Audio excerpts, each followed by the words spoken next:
The fight to end homelessness has people in the Quad Cities coming together this weekend. It is our top story tonight. Jumer's Casino played host to the 7th annual Have a Heart for the Homeless Luncheon. Christian Care and Humility Homes have joined forces to create solutions to homelessness in the community. Tickets for the event were $30 each. And Local 4's Ryan Risky shows us what came out of today. Ryan? Eric, every day over 500 people in the Quad Cities area experience homelessness, and both Christian Care and Humility Homes and Services are doing everything they can to help out. Both of our organizations provide shelter. First and foremost, that's a key thing. We're trying to get out there and trying to get people off the street into the shelter, and then from there, it's transitional, right? We ultimately want to get people into their own apartments or into their own houses, and so we're working with them to help figure out whatever it is that's holding them back from pursuing those goals. Homelessness can affect anyone at any time.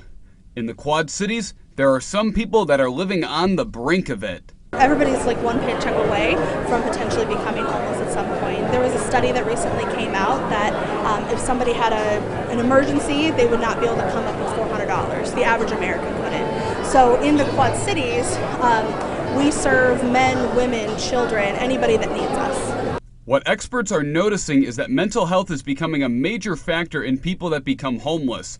That's why the organizations brought in a guest speaker to address the issue. The thing about mental health is that there's still such a stigma attached to mental health conditions, and there are times when people feel so alone that they can't reach out for help, and then that mental illness can lead them to not being able to hold a job, which then leads to homelessness. Homelessness isn't the only issue that these organizations are trying to tackle. We also know that 1 in 8 people in the Quad Cities don't have access to enough food. So whether it's shelter, whether it's food, there's a variety of different major needs for people in poverty right here in our community.